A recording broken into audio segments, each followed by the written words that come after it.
Militer Israel pada hari Sabtu, 13 Desember 2025, mengeklaim telah membunuh komandan senior Hamas, Raed Saed, dalam serangan yang menargetkan sebuah mobil di kota Gaza. Israel menganggap Saed sebagai salah satu arsitek utama serangan 7 Oktober 2023.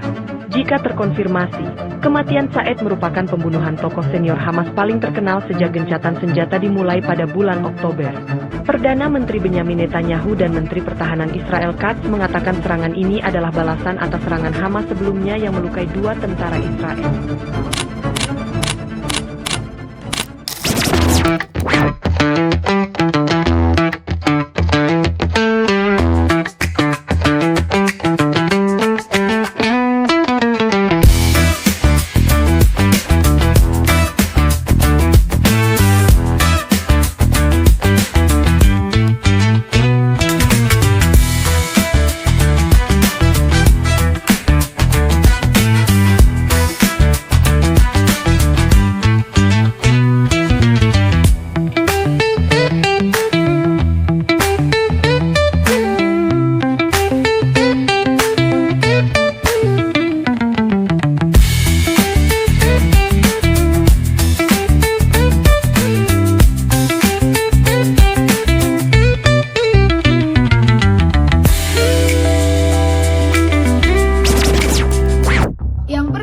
Konflik di Eropa. Contoh konflik di Eropa: 1. Konflik Bosnia-Herzegovina. Konflik di Bosnia-Herzegovina terjadi pada awal 1990-an setelah pecahnya Yugoslavia. Masalah utama konflik ini adalah perbedaan etnis dan agama antara 3 kelompok besar, yaitu Bosniak atau Muslim, Serbia atau Kristen Ortodoks, dan yang ketiga adalah Kroasis yaitu Katolik. Kelompok Serbia Bosnia ingin bergabung dengan Serbia, sedangkan Bosnia-Herzegovina ingin merdeka sebagai negara sendiri. Perbedaan kepentingan ini memicu perang berdarah 1992 sampai 1995 yang berakhir dengan perjanjian Dayton, tetapi ketegangan etnis masih terasa hingga kini. Yang kedua, konflik Irlandia Utara. Konflik Irlandia Utara dikenal sebagai The Troubles. Konflik ini dipicu oleh perbedaan politik dan agama antara 2 kelompok utama. Yang pertama, Katolik nasionalis yang ingin Irlandia Utara bergabung dengan Republik Irlandia. Yang kedua, Protestan Unionis yang ingin tetap menjadi bagian dari Inggris. Kekerasan berlangsung selama puluhan tahun sejak akhir 1960-an dan melibatkan kelompok bersenjata. Konflik ini mulai mereda setelah perjanjian Jumat Agung pada 1998, meskipun ketegangan politik masih muncul sesekali. Lalu yang ketiga ada konflik Ukraina. Konflik Ukraina bermula pada tahun 2014 ketika Rusia mencaplok wilayah Crimea dan mendukung kelompok separatis di Ukraina Timur. Penyebab utamanya adalah perebutan pengaruh politik dan keamanan antara Rusia dan negara-negara barat seperti NATO dan Uni Eropa. Konflik ini berkembang menjadi perang besar sejak tahun 2022 ketika Rusia melancarkan serangan militer ke Ukraina. Dampaknya sangat luas, termasuk krisis kemanusiaan, ekonomi, dan keamanan di kawasan Eropa. Yang keempat ada konflik Armenia. Armenia terlibat konflik berkepanjangan terutama dengan Azerbaijan. Akar konfliknya berkaitan dengan sejarah, etnis, dan wilayah. Armenia merasa wilayah tertentu secara historis dan etnis adalah milik mereka. Sementara Azerbaijan mengeklaim wilayah tersebut sebagai bagian besar dari kedaulatan negaranya. Konflik ini membuat hubungan Armenia dengan negara tetangganya tidak stabil dan sering memicu bentrokan militer. Lalu yang kelima ada Perang Nagorno-Karabakh. Perang Nagorno-Karabakh adalah konflik antara Armenia dan Azerbaijan atas wilayah Nagorno-Karabakh. Wilayah ini secara internasional diakui sebagai bagian dari Azerbaijan, tetapi mayoritas penduduknya adalah etnis Armenia. Perang terjadi beberapa kali, termasuk pada 1990-an dan kembali memanas pada 2020.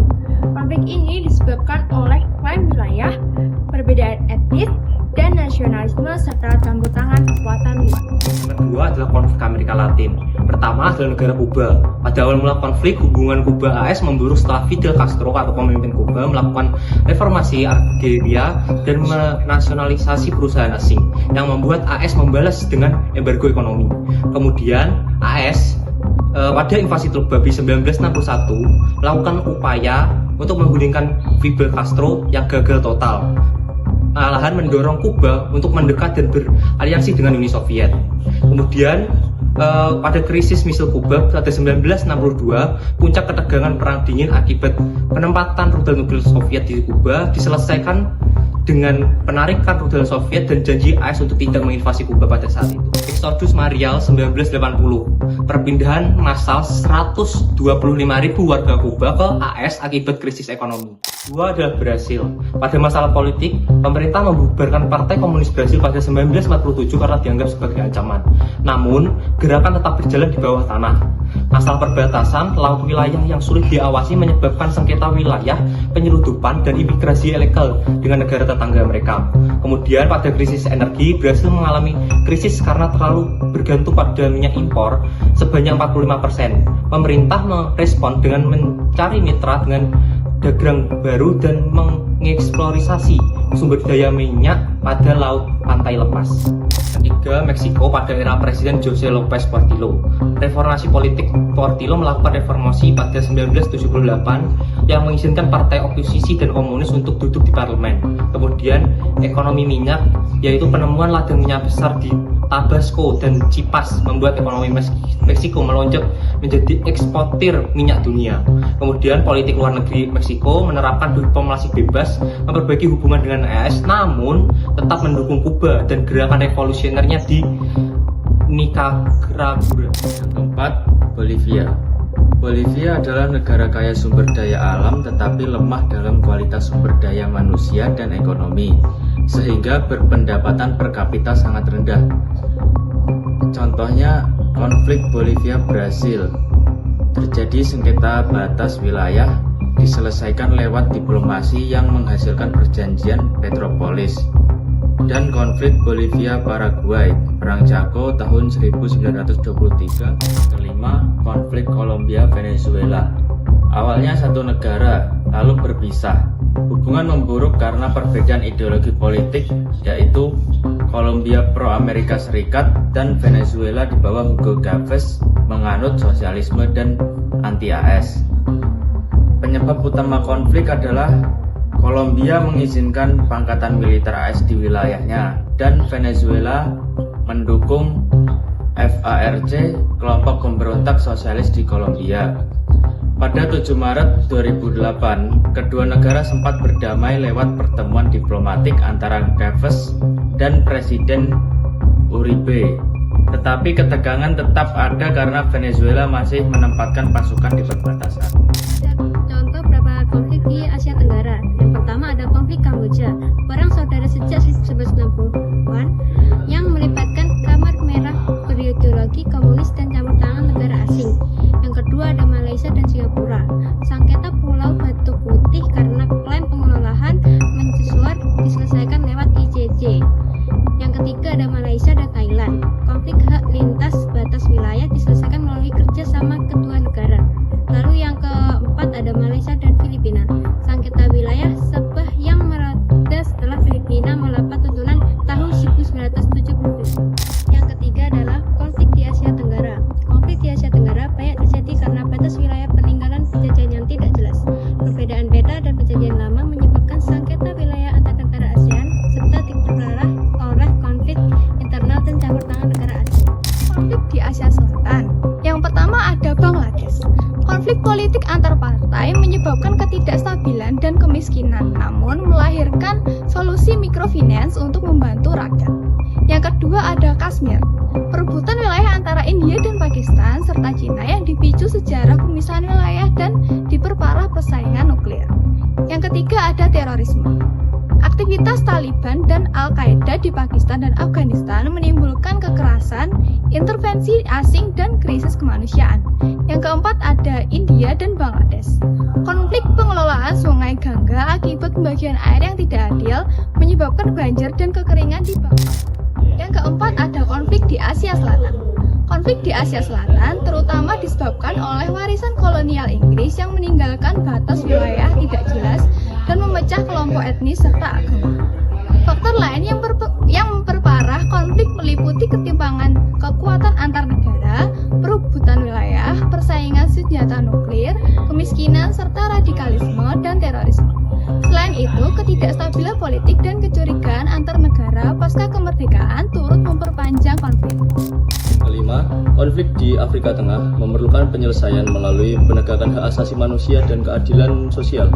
Perlindungan HAM penting untuk menjamin kebebasan berpendapat, menjaga martabat manusia, serta melindungi masyarakat dari ancaman dan kekerasan. Upaya mengurangi konflik juga dilakukan dengan menekan kekerasan kolektif dan peran berbagai pihak, termasuk PBB dan negara-negara lain, agar tercipta keamanan dan perdamaian. Pembahasan ke-6 yaitu konflik di Afrika Tengah. Yang pertama, potensi konflik di Afrika Tengah, yaitu negara-negara di Afrika Tengah rawan konflik. Hal ini disebabkan oleh kondisi dan keadaan ekonomi, yaitu sosial budaya dan politik yang tidak stabil dan belum kondusif, seperti di Rwanda, Burundi, Uganda, dan Kongo. Beberapa faktor yang menyebabkan negara-negara Afrika Tengah masih berpotensi melahirkan konflik yaitu sebagai berikut. Yang pertama, luka akibat menginjak ranjau darat yang masih aktif. B. Politik divide and impera yang dilakukan penjajah. C. Perbedaan kesempatan politik. D. Lemahnya legitimasi politik penguasa. E. Rawannya adanya campur tangan asing. E. Adanya kemiskinan. Dan G. Korupsi dan kleptokrasi. Kedua, adanya perang saudara di Rwanda, Burundi, Uganda, dan Kongo.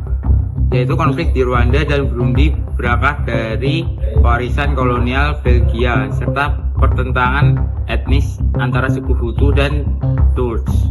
Kedua wilayah ini merdeka pada 1 Juli 1962, namun sejak sebelum kemerdekaan sudah sering dilanda kekerasan akibat ketidakstabilan politik dan perebutan kekuasaan melalui kudeta militer.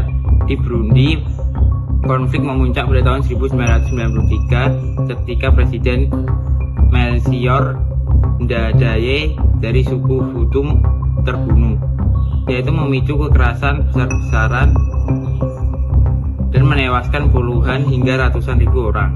Sementara itu, di Uganda dan Kongo juga mengalami konflik berkepanjangan, baik konflik internal maupun antar negara. Uganda mengalami pelanggaran HAM berat pada masa pemerintahan Idi Amin sejak kudeta tahun 1971 yang menyebabkan ratusan ribu korban jiwa. Kongo terlibat perang besar yang melibatkan beberapa negara, yaitu Afrika dan menewaskan jutaan orang, termasuk konflik dengan Uganda yang kemudian dibawa ke Mahkamah Internasional Den Haag. Meskipun ada upaya penyelesaian hukum internasional konflik di kawasan Afrika Tengah, ini meninggalkan dampak sosial, politik, dan kemanusiaan yang sangat besar hingga kini. Nah, contoh konflik di Timur Tengah. A. Perang Teluk. Perang Teluk terjadi dalam 2 tahap, yaitu Perang Teluk 1 pada tahun 1990 sampai 1991. Dipicu invasi Irak ke Kuwait pada 2 Agustus 1990. Irak ingin menguasai sumber minyak Kuwait akibat krisis ekonomi pasca perang Iran-Irak. Amerika Serikat memimpin koalisi internasional untuk membebaskan Kuwait. Dimulai operasi Badai Gurun pada Januari 1991. Perang Teluk II terjadi pada tahun 2003. Amerika Serikat menginvasi Irak dengan alasan senjata pemusnahan massal. Saddam Hussein digulingkan. Terjadi perang saudara antara kelompok Sunni dan Syiah. Perang dinyatakan berakhir pada tahun 2011. Afghanistan. Amerika Serikat menginvasi Afghanistan pada tahun 2001 bertujuan untuk menangkap jaringan teroris Al-Qaeda dan Osama bin Laden. Perang berlangsung sekitar 13 tahun, menyebabkan jutaan korban jiwa dan kehancuran besar. T. Krisis zaman. Dipicu fenomena Arab Spring pada 2011 sampai 2012. Presiden Ali Abdullah Saleh turun dari kekuasaan. Terjadi perebutan kekuasaan antara faksi politik dan misili. Menjadi salah satu konflik paling mematikan di Timur Tengah. D. Perang Sipil Suriah. Berawal dari Arab Spring, rakyat menuntut turunnya Presiden Bashar al-Assad. Pemerintah melakukan represi terhadap demonstran. Konflik melibatkan negara asing seperti Amerika Serikat dan Rusia, menyebabkan sekitar 400.000 korban jiwa. Yang E. Revolusi Mesir. Dampak Arab Spring, rakyat menuntut Presiden Hosni Mubarak turun. Mubarak digantikan Mohamed Morsi. Pada tahun 2013 terjadi kudeta militer. Morsi digantikan Abdel Fattah el-Sisi, menyebabkan ribuan korban jiwa. F. Pemberontakan Turki. Konflik ini antara pemerintah Turki dan kelompok Kurdi PPK. Kelompok Kurdi menuntut kemerdekaan Kurdistan, menyebabkan puluhan ribu korban dan pengungsian besar-besaran. Yang terakhir adalah konflik Palestina. Konflik antara Israel dan Palestina sejak 1948 dipicu berebutan wilayah dan perbedaan ideologi kebangsaan. Masalah utamanya adalah 1. Pengakuan keberadaan dua negara, 2. Status kota Yerusalem dan Masjid Al-Aqsa. Konflik bersifat berkepanjangan dan melibatkan kepentingan internasional. Yang terakhir adalah konflik di Asia Timur. Asia Timur sering terjadi konflik karena perebutan wilayah, sumber daya alam, jalur perdagangan, dan pengaruh negara besar. Contoh yang ke-1 adalah Cina versus Jepang, Senkaku atau Diaoyu. Pulau kecil tidak berpenghuni tapi strategis jadi kekayanya. Cina memakai alasan sejarah lama, dan Jepang memakai dasar hukum kolonisasi sejak 1985. Didukung persaingan dan kekuatan keterlibatan Amerika. Contoh yang kedua adalah Jepang versus Korea Selatan, Nakashima atau Dodo. Pulau mana kecil diperlukan dua negara. Korea memakai bukti sejarah kerajaan lama dan Jepang memakai catatan penggunaan dokumen resmi. Masalah ini sensitif karena menyangkut harga diri dan sejarah. Contoh yang ketiga adalah Korea Utara versus Korea Selatan. Belum bersatu karena beda ideologi. Para komunis didukung Rusia Selatan didukung oleh Amerika. Sudah ada perundingan tapi belum ada hasil. Yang keempat adalah Laut Cina Selatan. Diperebutkan banyak negara karena sepeda dan jalur dagang. Wilayah penting seperti Sparkling, Paracel, dan Scarborough. Cina paling luas lainnya, tapi sering diperdebatkan menurut Hukum Laut Internasional. Intinya, konflik terjadi karena sejarah hukum laut yang beda tafsir, sumber daya alam, lokasi strategis, dan perebutan pengaruh negara besar.